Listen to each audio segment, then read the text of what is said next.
Hello and welcome everyone to Magnet Brains. My name is Sanidhya और मैं हूं आपका बिजनेस फैकल्टी फॉर क्लास 12। तो बेटा KG 1 से लेके 12 तक अगर आपको कोई भी वीडियोस देखनी हो तो आप मैग्नेट ब्रेन्स चैनल को सब्सक्राइब कर सकते हैं। हमने इससे पहले ऑर्गेनाइजिंग के बारे में सारे डिस्कशंस किए कि ऑर्गेनाइजिंग के अंदर होता क्या है, एक्सप्लेनेशंस क्या है, स्ट्रक्चर क्या है, ऑर्गेनाइजिंग किसे कहते हैं, इंपॉर्टेंस क्या है, फीचर क्या है, हर तरह की बातें समझी। अब आता है हमारे पास इवन MCQs तक हमने डिस्कस किए, लेकिन अब हमारे पास एक आ जाता है बहुत ही इंपॉर्टेंट पार्ट जो कि है NCERT सॉल्यूशंस। NCERT सॉल्यूशंस ना ही आपके एग्जाम पॉइंट ऑफ व्यू के लिए बहुत नेसेसरी है, पर आपको एक सोचने की क्षमता देता है कि जब बिजनेस अगर आप एक्चुअल में भी करेंगे, आपके पास अगर कोई प्रॉब्लम आती है तो उसका एक्चुअल सॉल्यूशंस क्या आप ढूंढ पा रहे हो। क्योंकि प्रॉब्लम को सॉल्व करना तो एक इंसान का कर्तव्य होता है, एक बिजनेसमैन का कर्तव्य होता है।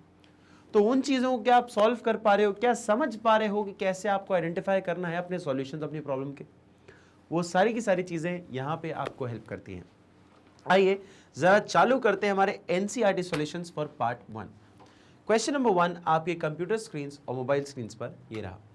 Question number 1, identify the network of social relationship which arises spontaneously due to interaction at art. अब जरा देखो क्या बोल रहा है वो। आइडेंटिफाई द नेटवर्क, ऐसा नेटवर्क को आइडेंटिफाई करो of social relationship. Social relationship रखना मतलब भाईचारा रखना, बेसिकली भाईचारा। या फिर ऐसा होता है ना, आप किसी से काम करते हो लेकिन वो आपके कलीग हैं, लेकिन कलीग की जगह पे वो हमारे भाईचारे वाले रिश्ते बन जाते हैं या आपने पर्सनल रिलेशंस बन जाते हैं। वो कब होता है? विच अराइजेस स्पॉन्टेनियसली। स्पॉन्टेनियसली होता है अपने आप, वो कोई सोच के नहीं रखता कि यार इसको भाईचारा बनाना है या इसको ऐसा करना है, वो अपने आप होता है स्पॉन्टेनियसली। वो देखो ना, सबसे बेस्ट दोस्त जो हमारे बनते हैं जीवन में, वो सबसे अनएक्सपेक्टेडली बनते हैं। कि यार हमने सोचा था कि ये हमारे सबसे बेस्ट दोस्त हैं, पर कि ये नहीं थे। जिनको नहीं सोचा था उनसे हमारे सबसे बेस्ट बॉन्ड बन जाते हैं, है ना। स्पॉन्टेनियसली अराइज होते हैं ड्यू टू इंटरेक्शन नेटवर्क। काम करते करते, आपस में इंटरेक्ट करते करते आपस में ऐसे रिलेशन बन जाते हैं। क्योंकि हम जब लोगों से इंटरेक्ट करते हैं कि भाई आपका काम कैसा चल रहा है, परेशान हो क्या, तो बताओ ज़रा क्या दिक्कत है, हेल्प करते हो आप एक दूसरे को काम में, तो उससे समझ आता है कि इन सब चीज़ों से आप एक दूसरे के बारे में जानते ज़्यादा हो। उनकी प्रॉब्लम्स अगर कोई होती है तो हेल्प करने की कोशिश करते हो, और वही चीज़ों से तो हमारे सोशल रिलेशंस या फिर पर्सनल रिलेशंस बढ़ते हैं। समझ आया? तो ऐसा कौन सा नेटवर्क है जिससे हमारे पर्सनल रिलेशंस बढ़ते हैं? The right answer to that is informal organisation. Informal organisation एक ऐसा नेटवर्क या ऐसा स्ट्रक्चर है, ऐसा एक तरह का ऑर्गेनाइजेशन है जहां पे चीजें इनफॉर्मली हो रही है। इनफॉर्मल मतलब बिना सोफिस्टिकेशन, बिना किसी रूल्स एंड रेगुलेशन या बिना किसी फ्रेमवर्क के, मतलब जिसका जो मन कर रहा है वैसे काम कर रहा है, वैसे जगहों पे रिलेशन सबसे ज़्यादा बनते हैं। देखो ना, जैसे किसी छोटी सी किराने की दुकान हो या फिर छोटी सी कोई दुकान हो या शॉप हो, तो जो हमारे लिए काम करता है वो हमारे परिवार का हिस्सा ही बन जाता है। आप देखो कई बार फेस्टिवल्स आप उनके साथ मनाते हो, आप फेस्टिवल्स उनके साथ मनाते हो, आप घर पे खाना वाना खिलाते हो उनको, मतलब एक पर्सनल रिलेशन होता है। लेकिन एक बड़े कॉर्पोरेट या बड़ी कंपनीज में क्या होता है, अपना अपना लंच चल रहा है, बॉस को आपसे कोई मतलब नहीं है, आपको बॉस से कोई मतलब नहीं है, सब अपना अपने पैसे के लिए काम कर रहे हैं, बस वही चीज़ है कि यहाँ पे बात होती है। तो क्या समझे, इनफॉर्मल ऑर्गेनाइजेशंस के अंदर ही आपके सोशल रिलेशनशिप्स आते हैं, ठीक है, इमर्ज होते हैं। चलिएगा question number 2, what does the term span of management refers to? कि span of management क्या बताता है, ये टर्म किस चीज को बताता है, किस चीज को डिपिक्ट करता है। आइए जरा देखते हैं बेटा स्पैन ऑफ मैनेजमेंट क्या बोलता है। Span of management refers to the number of subordinates, कि कितने subordinates, कितने number of subordinates that can be effectively managed by a superior। एक superior द्वारा कितने सारे आपके जो subordinates हैं वो मैनेज किए जा सकते हैं। कितने ज़्यादा आपके subordinates हैं, ऐसे कितने आपके subordinates हैं जो कि एक कौन सुपीरियर द्वारा मैनेज किए जा सकते हैं, सुपीरियर द्वारा मैनेज किए जा सकते हैं, एक सुपीरियर द्वारा मैनेज किए जा सकते हैं। ऐसे कितने सबऑर्डिनेट्स हैं, इसे कहा जाता है span of management. When the span is large, जब स्पैन जो है बहुत ही लार्ज हो, जब स्पैन बहुत ही लार्ज हो, of large span large, the number of level in the organisation will be less.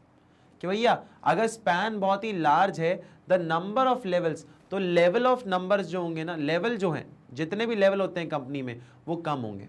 This leads to flat organisation. मतलब देखो यहाँ पे क्या बोलना चाह रहा है कि अगर ये जो स्पैन है, ये स्पैन बहुत बड़ा है, मतलब यहाँ पे बहुत लोग और काम कर रहे हैं, देखो ना इसी लेवल पे बहुत लोग काम कर रहे हैं, इसी लेवल पे बहुत लोग काम कर रहे हैं। तो देखो आपने एक ही लेवल पे क्या किया, एक ही लेवल पे आपने सारे लोगों को कर दिया एक ही लेवल पे, और एक सुपीरियर ही इन सबको हैंडल कर रहा है। मतलब क्या, एक सुपीरियर इन सबको हैंडल कर रहा है, मतलब क्या बेटा, टॉप लेवल, मिडल लेवल, ऐसी नाम की कोई चीज नहीं बची, लोअर लेवल। सारे लोग तो इधर आ गए, एक ही व्यक्ति, एक ही सुपीरियर के द्वारा ये सब हैंडल हो रहे हैं। मतलब लेवल ऑफ, जो लेवल होते हैं लोगों के, मिडिल, टॉप, लोअर, उसके नीचे भी फिर आपके लेबर्स आ जाते हैं। तो बेटा ये लेवल ऑफ जो मैनेजमेंट होता है, लेवल जो होते हैं, वो लेवल जो होते हैं नंबर्स में कम हो जाते हैं, लेस हो जाते हैं। क्यों? क्योंकि देखो ना, एक ये लेवल और दूसरा ये लेवल, उसके अलावा कोई है नहीं। जब लोग एक लेवल पे ज्यादा हो जाएं, स्पैन ऑफ मैनेजमेंट पे ज्यादा हो जाएं, तो बाकी सब लोगों का जो लेवल होता है मैनेजमेंट का, वो नंबर ऑफ जो लेवल्स होते हैं वो कम हो जाते हैं, जो कि सही बात है। अपन लेवल्स कैसे बढ़ाएंगे, इनको और नीचे कर दो, इनमें से कुछ हिस्से लोग हैं, कुछ ऐसे लोग हैं, इनको और नीचे कर दो ना इसके, तो ये टॉप लेवल हो गया, ये मिडिल लेवल हो गया और ये लोअर लेवल हो गया। लेकिन जब हम इनको भी इसी लेवल पे ले आए और ये भी सब इसी के द्वारा कंट्रोल हो रहे हैं, तो मतलब लेवल ऑफ मैनेजमेंट भी कम हो जाएंगे।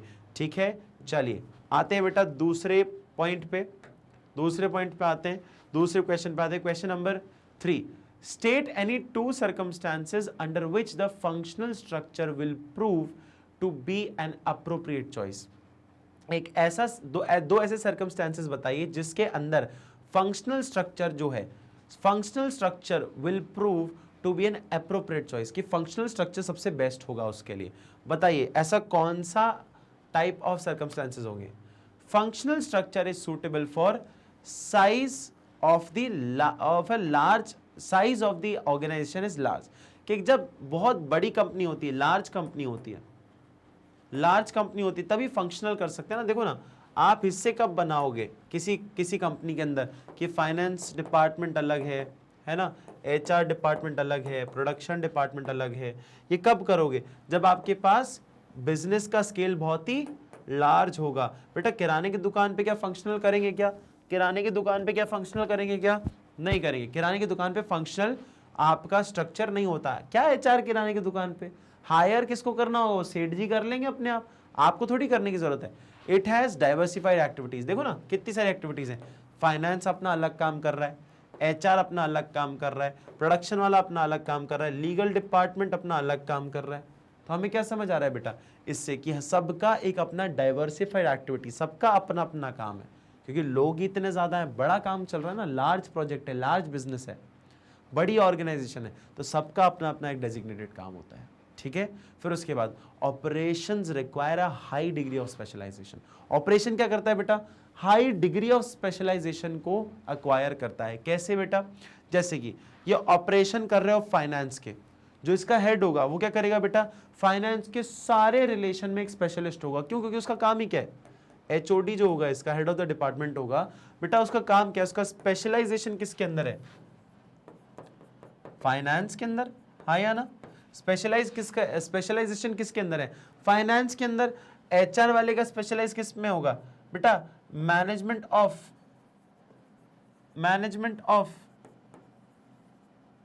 Humans, management of human resource, यही तो है, लोगों को हैंडल करना ही तो HR का काम होता है। प्रोडक्शन वाले को क्या एक्सपर्टाइजेशन होगा, क्या स्पेशलाइजेशन होगा, उनका स्पेशलाइजेशन है कि भैया लोगों को प्रोडक्ट कैसे बना के देना है, वही तो स्पेशलिज्म है उनका। तो फंक्शनल स्ट्रक्चर क्या समझे, which is suitable when size of an organisation is large, diversified activities and specialisation, high degree of specialisation in an operation. एक ऑपरेशन के अंदर। क्लियर है? चलिए नेक्स्ट पॉइंट पे देखिएगा, question number 4, draw a diagram depicting a functional structure. एक functional structure को depict करते हुए एक डायग्राम बताइए। फंक्शनल स्ट्रक्चर क्या होता है? मैंने अभी बताया था ना कि एक यहाँ पे टॉप लेवल मैनेजमेंट है, उसके बाद अपने पास काफी सारे ऑप्शंस हैं कि भैया एक इधर फाइनेंस वाला हो गया, एक इधर प्रोडक्शन वाला हो गया, एक एचआर हो गया, एक लीगल हो गया। ऐसे अपने को डायग्राम बनाना है यहाँ पे, ठीक है। फिर भी मैं और आपके लिए नीट एंड टाइडी काम कर देता हूँ। ये देखिए, मैनेजिंग डायरेक्टर। बेटा मैनेजिंग डायरेक्टर ये व्यक्ति होता है जो सारे डिपार्टमेंट्स को हैंडल करता है।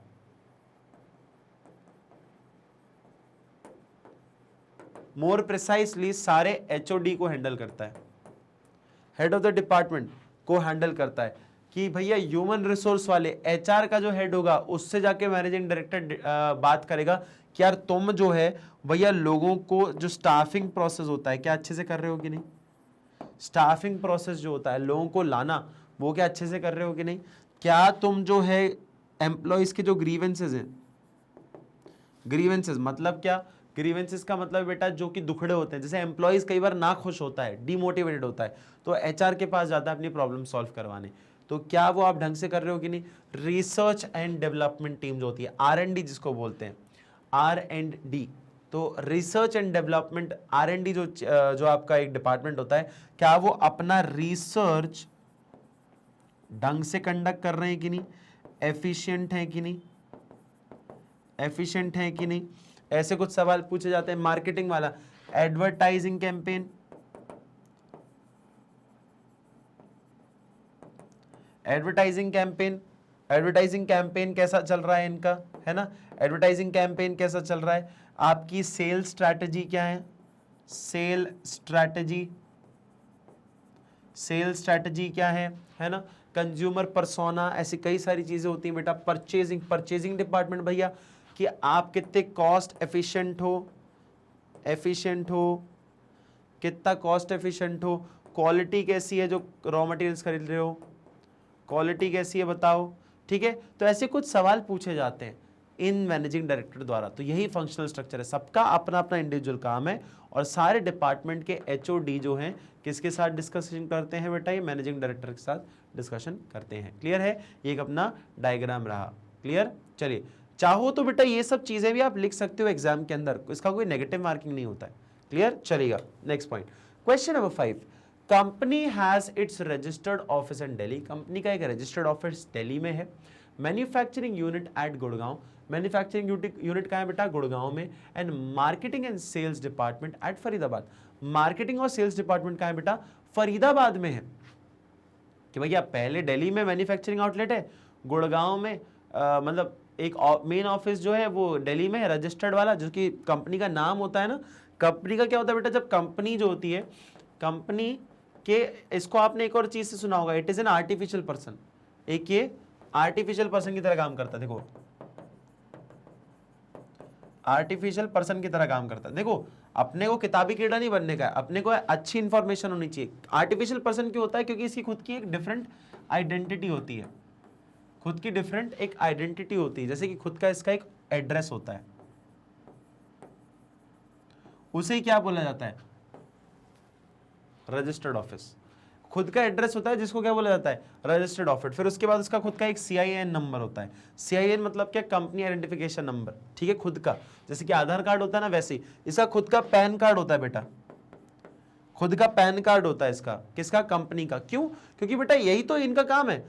कंपनी भी अपना टैक्स पे करती है, क्यों, कंपनी अपने आप में एक डिफरेंट इंडिविजुअल है ना, तो कंपनी भी अपना टैक्स पे करती है। तो इसका पैन कार्ड भी होता है, इसका टैन भी होता है, टैन और पैन सब होता है, ठीक है। इसका खुद का नाम होता है, खुद का एक आइडेंटिफाइड नाम होता है। तो बेटा एक आर्टिफिशियल पर्सन है, तो रजिस्टर्ड ऑफिस इसका दिल्ली में है, ठीक है। मैन्युफैक्चरिंग यूनिट इनका कहाँ है बेटा, गुड़गांव में है। मार्केटिंग एंड सेल्स डिपार्टमेंट है फरीदाबाद में। The company manufactures the consumer product, company क्या मैन्युफैक्चर करती है बेटा, कंज्यूमर प्रोडक्ट्स को मैन्युफैक्चर करती है। What, which type of organisation structure should it adopt to achieve its target, कौन सा इनको स्ट्रक्चर जो है चूज करना चाहिए अगर इनको टारगेट अचीव करना है। तो आइए जरा देखते हैं विच structure is correct for this company. The company must adopt divisional organizational structure. बेटा डिविजनल मतलब समझते हो ना, डिविजन्स बना दो, अलग अलग डिविजन्स बना दो, अलग अलग डिविजन्स बना दो, ठीक है। पहले हम डिपार्टमेंट बनाते थे, बेटा डिवीजन मतलब अपने आप में खुद की identity. As it is operating at different places, बेटा हर जगह पे अपना अलग काम है इनका, डिफरेंट प्लेसेस पे ये लोग जो हैं बेटा ऑपरेट कर रहे हैं। A divisional structure is one in which divisions are created on the basis of product, region and territory. कि बेटा क्या बोल रहे हो, अ डिविजनल स्ट्रक्चर, एक डिविजनल स्ट्रक्चर जो होता है इज वन, ये वो होता है जिसके बीच में, in which divisions are created, division create किए जाते हैं ऑन द बेसिस ऑफ, किस चीज के बेसिस पे, प्रोडक्ट के बेसिस पे, रीजन के बेसिस पे और टेरिटोरी के बेसिस पे, टेरिटरी के बेसिस पे। कि भैया प्रोडक्ट क्या है, प्रोडक्ट, ठीक है, प्रोडक्ट क्या है, उसके साथ साथ रीजन कि कौन सा एरिया है, रीजन और टेरिटोरी। ये तीन ऐसे फैक्टर्स हैं जिनके बेसिस पे हम डिवीजन को लेके आते हैं कि भैया इन तीनों तरह से, इन तीनों के बेसिस पे डिविजन्स होते हैं। ये देखो डिवीजन हो रहे हैं, देखो क्या हो रहे हैं बेटा, डिविजन्स हो रहे हैं, डिवीजन हो रहे हैं, ठीक है। डिवीजन हो रहे हैं किसके बेसिस पे, प्रोडक्ट अलग बन रहा हो अलग जगह पे तो भी होता है, अलग अलग रीजन्स हो तो भी होता है, अलग अलग टेरिटरीज हैं तो भी होता है। तो इसके लिए सबसे बेस्ट क्या होगा बेटा अपने लिए, मैंने आपको एग्जांपल बताया था कि जब टाटा है तो टाटा अलग ही डिवीजन बना देता है कि टीसीएस अपना एक अलग डिवीजन है, टाटा मोटर्स अपना एक अलग डिवीजन है, और बेटा सब अलग अलग टेरिटरी, अलग अलग रीजन में और अलग अलग प्रोडक्ट के साथ डील कर रहे हैं। मतलब क्या है, डिविजनल स्ट्रक्चर है। Same goes for question number 5, the right answer for this is divisional structure, ठीक है बेटा। ऐसे और अमेजिंग वीडियोस देखने के लिए मैग्नेट ब्रेन्स चैनल को आप सब्सक्राइब कर सकते हैं, जहां पे KG 1 to 12th आपको सारे के सारे वीडियोस मिल जाएंगे फॉर फ्री, जहां पे आप CBSE English medium, spoken English, CUET, NTSC, Olympiads या CBSE हिंदी मीडियम के लिए भी अपने पास अलग अपना चैनल है, तो वो भी, UP board, Bihar board, MP board, ये सारे के सारे आप जो है फॉलो वीडियोस देख सकते हो, ऑल फॉर फ्री, सारे के सारे videos for free, even my videos for free आप मैग्नेट ब्रेन्स चैनल पे देख सकते हो। तो कहां पे देख सकते हैं बेटा, किसी भी तरह के टैबलेट, किसी भी तरह के फोन, किसी भी तरह के लैपटॉप पर आप ये वीडियोस देख सकते हैं। उसके साथ साथ बेटा एग्जाम के अंदर आप पहली बार दे रहे हैं, लेकिन हम इतने एक्सपीरियंस के साथ, जिन लोगों को 100 हम पहले दिलवा चुके हैं, इस बार जिन लोगों को 100 दिलवाया था, और आगे भी आप लोग ही हैं जिनको हम 100 में से 100 नंबर दिलवाने वाले हैं हमारे सब्जेक्ट्स में। तो बेटा हम उस हिसाब से नोट्स बनाते हैं जो कि आपको हेल्प करते हैं 100 में से 100 मार्क्स लाने में। तो बेटा ई नोट्स और ई बुक्स, ये ई नोट्स और ई बुक्स हैं जो कि आपको हेल्प करती हैं अचीव करने में आपके इस टारगेट को, डिजायर्ड टारगेट को।